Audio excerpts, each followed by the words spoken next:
जो नगर निगम है, यहाँ पर जो बोर्ड मीटिंग होती है, कागजों के हिसाब से कितनी मीटिंग होनी चाहिए साल में?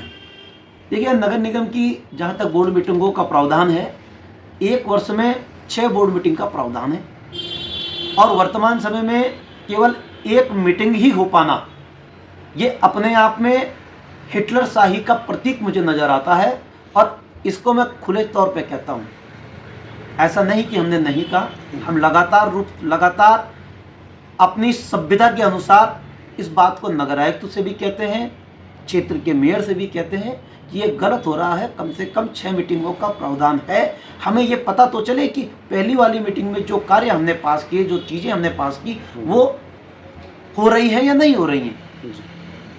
लेकिन वर्तमान समय की हिटलरशाही में इसको कहना चाहूँगा कि हिटलरशाही, ट्रिपल इंजन की सरकार, हिटलरशाही सरकार, जनता पे टैक्स थोपने की सरकार, जनता से जबरन टैक्स वसूल करने की कोशिश करने के लिए जो कार्य किया जा रहा है, वो इस तरीके से कार्य हो रहा है। ये पूर्ण रूप से विरोध है। मैं ये इसलिए पूछ रहा हूँ क्योंकि मेरे को लगता है कि जब बोर्ड मीटिंग होती है तो उसमें सारे सभासद आते हैं, बैठते हैं और अपनी मंत्रणा करते हैं कि क्या लागू होना चाहिए, क्या नहीं होना चाहिए, कैसी व्यवस्था होनी चाहिए।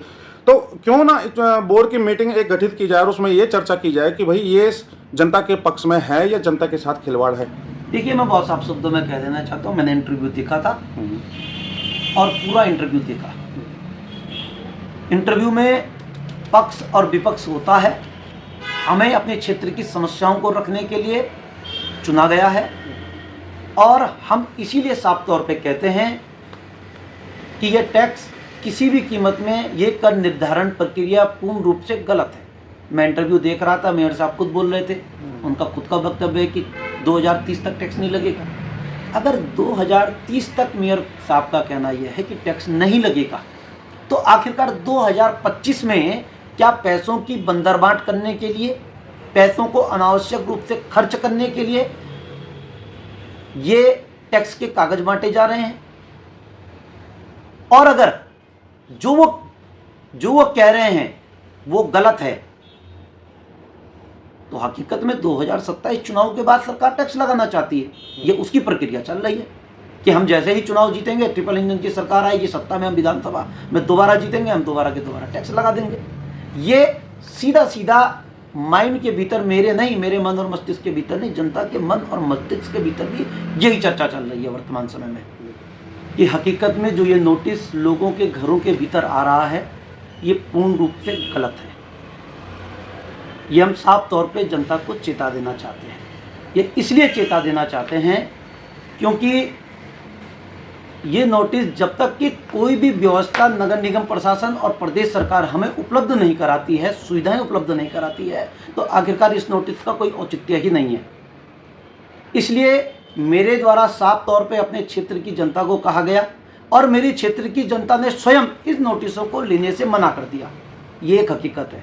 मैं प्रत्येक वार्ड के पार्षद से ये बात अपील करता हूँ कि प्रत्येक आप अपनी क्षेत्र की जनता को बताइए कि इन नोटिसों का कोई भी औचित्य वर्तमान समय में 2025 में बनता ही नहीं है, क्योंकि इन नोटिसों में साफ तौर पे, अगर ये तीसरा पन्ना अगर हम देखें, इस पन्ने में साफ तौर पे इस जगह में जो फैसिलिटी इन्फो है उसमें दिखाया गया है सीवरेज कनेक्शन, और जितनी भी पब्लिक को ये कागज़ मिल रहे हैं उन सभी के पास सीवरेज कनेक्शन का जो कॉलम है उसमें यस किया गया है।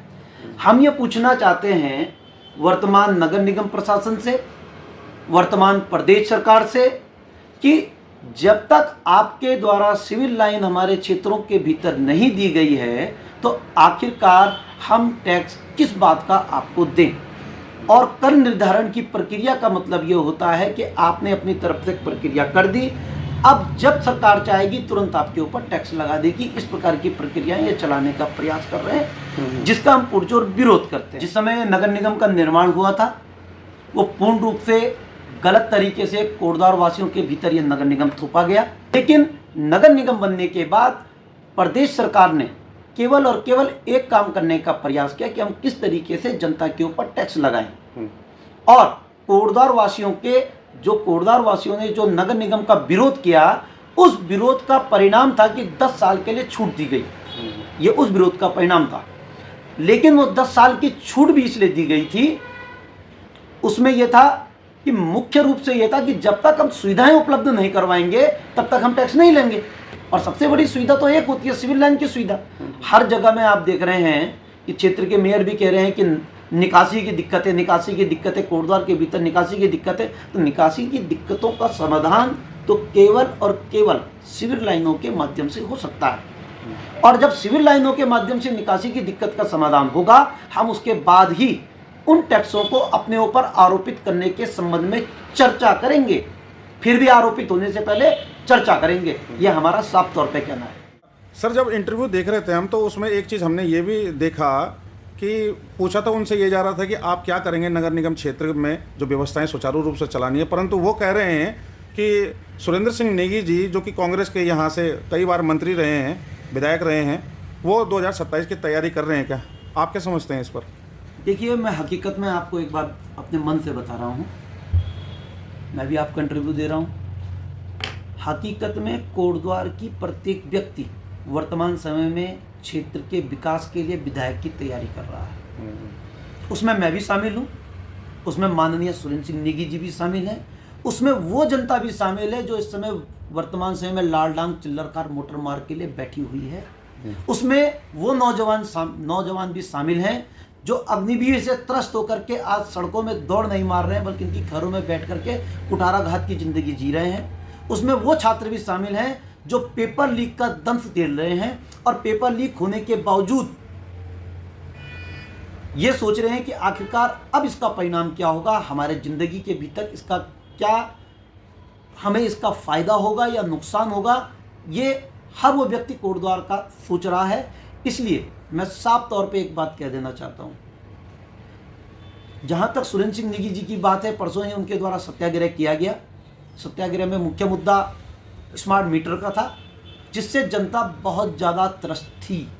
और वर्तमान समय में जिन लोगों के घरों में वो स्मार्ट मीटर लगे हैं, वो हकीकत में गरीब लोग हैं। उनकी आर्थिक स्थिति इतनी नहीं है कि वो स्मार्ट मीटर का बोझ झेल पाएँ, क्योंकि स्मार्ट मीटर का बिल सीधा 2 महीने का जो बिल उनका आता था, अगर किसी गरीब आदमी की मैं बात कर रहा हूँ, 1000 रुपये 2 महीने का बिल आता था, तो उसका 1 महीने का बिल 900 रुपये, अगले महीने 1100 रुपये, अगले महीने फिर 800 रुपये, और अगले महीने फिर 1 महीने का बिल बता रहा हूँ मैं, जो पहले 2 महीने का 1000 रुपये आता था, और अगले महीने का फिर 1100 रुपये आता है।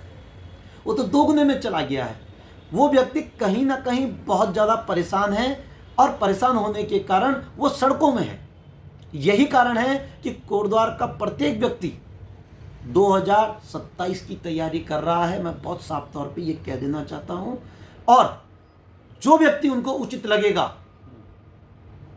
जो व्यक्ति जनता को उचित लगेगा, हकीकत में जनता उस व्यक्ति के तरफ अपना झुकाव रखेगी। ये मैं स्वयं इस बात को महसूस करता हूं और मैं इस बात को समझता हूं। सर, अगर बात करें कि कॉमर्शियल जो टैक्स लगना है, जो कॉमर्शियल टैक्स पहले भी लगता था क्या, या फिर अभी लग रहा है? कि जब हमारे क्षेत्र की नगर निगम की प्रथम महापौर हेमलता नेगी जी थी, उनके समय में भी लगातार शासन से लेटर आए और ये कहा गया कि आपको दुकानों के ऊपर टैक्स लगाना है, आपको जनता के ऊपर टैक्स लगाने के लिए सर्वे करवाना है।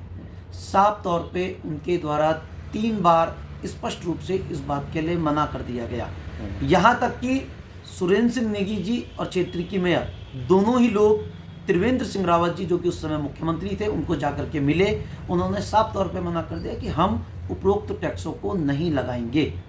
ये मैं इसलिए कह रहा हूँ क्योंकि जैसे ही हम लोग और 5 साल का कार्यकाल हमारा पूरा हुआ, प्रशासक का कार्यकाल प्रारंभ हुआ, उस प्रशासक के कार्यकाल में जितनी भी ग्राम सभाएं, जो पहले ग्राम सभाएं थी, उन ग्राम सभाओं के भीतर नगर निगम के व्यक्ति गए और नगर निगम के व्यक्तियों के द्वारा कागज दे दिए गए दुकानों में जाकर के, और ये कह दिया गया कि आपको इस छोटी सी दुकान का टैक्स देना है, आप नगर निगम में आइए और इस दुकान का टैक्स दीजिए।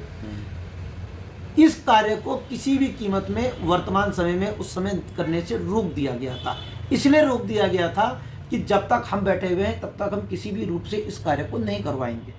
आज दोबारा जैसे ही प्रशासक का कार्यकाल लगा, दुकानों के ऊपर टैक्स के कागज झंडी चौड़ तक चले गए, सन्ने तक चले गए। लोग आज परेशान हैं, जिनकी दुकानें नहीं चल पा रही हैं, वो लोग यहाँ अनावश्यक रूप से टैक्स भर रहे हैं। हमारा तर्क साफ तौर पे यह है कि आखिरकार दुकानदार जो व्यक्ति है झंडी चौड़ का है, किशनपुरी का है, मगनपुर का है, नींबू चौड़ का है, पदमपुर का है, काशीरामपुर तल्ला का है, सने का है, क्या उस दुकानदार को कोई ऐसी सुविधा नगर निगम के द्वारा दी गई जिसके कारण कि उसकी दुकान में ग्राहक ज़्यादा आए हों?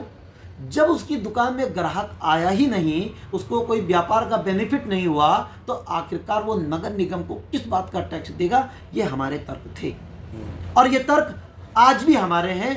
मात्र दुकानदार के लिए नहीं है जो दुकानदार का टैक्स है, हमारा तर्क उन लोगों के लिए भी है जो लोग नगर निगम क्षेत्र में निवास कर रहे हैं और जिनको आज ये टैक्स के कागज वर्तमान मेयर साहब के द्वारा, नगर निगम के द्वारा, प्रदेश सरकार के द्वारा भेजे जा रहे हैं। हम इसका पुरजोर विरोध करते हैं और जनता से साफ तौर पे कहते हैं कि इसके संबंध में आप लोग आपत्ति दर्ज कराइए और स्पष्ट रूप से कहिए कि हम किसी भी कीमत में, जब तक हमारे क्षेत्रों के भीतर सिविल लाइन नहीं आएगी, हम कोई भी टैक्स जनता के ऊपर ना थोपा जाए।